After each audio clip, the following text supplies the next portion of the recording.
व्यंग लेख का शीर्षक है अमेरिका में क्षति, बिहार में पूर्ति। अमेरिकी राष्ट्रपति चुनाव में 74 वर्षीय डोनाल्ड ट्रंप की तुलना में 78 वर्षीय जो बाइडेन को जीत मिली, यानी जनादेश युवाओं के खिलाफ रहा। अमेरिका में राष्ट्रपति और बिहार में विधानसभा के चुनाव लगभग साथ साथ संपन्न हुए। नरेंद्र मोदी जी ही दोनों जगह स्टार प्रचारक थे। भारतीयों को आश्चर्य है कि मोदी जी के प्रचार के बावजूद ट्रंप कैसे हार गए। संभव है अमेरिकियों को भी आश्चर्य हो कि मोदी जी के प्रचार के बावजूद नीतीश कुमार कैसे जीते। कई भारतीयों ने ट्रंप की जीत के लिए हवन किए, हालांकि ट्रंप फिर भी हार गए। हो सकता है अमेरिकी देवी देवता संस्कृत के श्लोक नहीं समझ पाए हों। चर्चा है कि अमेरिकी धरती पर अब की बार ट्रंप सरकार कहने से ट्रंप की हुई हार के बाद उन देशों में चुनाव प्रचारक के रूप में मोदी जी की डिमांड बढ़ सकती है जहां की जनता अपने राष्ट्र प्रमुखों से मुक्ति चाहती है।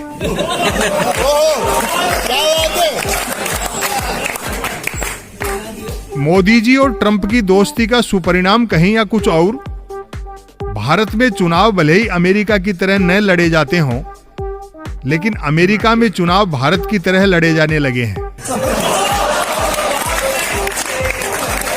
बिहार में पहले नंबर की पार्टी विपक्ष में बैठेगी और तीसरे नंबर की पार्टी का नेता मुख्यमंत्री होगा।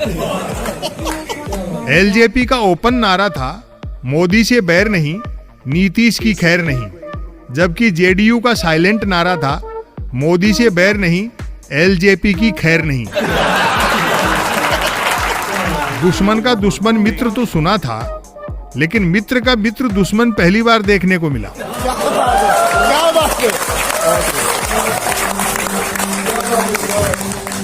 बिहार चुनाव में अन्य मुद्दे काम न आते देख बीजेपी ने फ्री वैक्सीन का फंदा फेंका, जो संभवतः काम कर गया।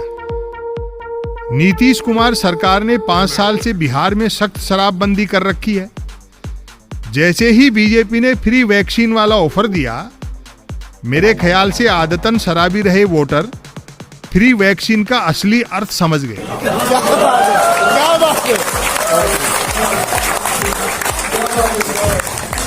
अमेरिकी लोकतंत्र की तुलना में भारतीय लोकतंत्र अधिक पारदर्शी और महान है। चुनाव में टिकट जाति धर्म से तय होते हैं। सटीक एग्जिट पोल सट्टा बाजार बताता है। लोकतंत्र काल में चुनावी मुद्दे राजतंत्र काल के होते हैं। सरकार बनाते हैं आम लोग, जिसे चलाते हैं खास लोग।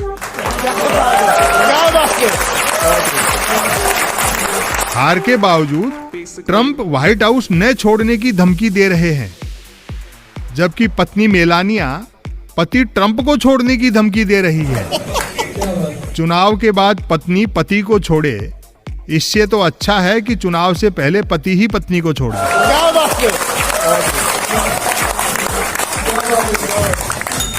अमेरिकी मीडिया के अनुसार डोनाल्ड ट्रंप दिन भर में 17 झूठ बोलते हैं। यह अलग बात है कि अमेरिकी मीडिया को गिनती आती है।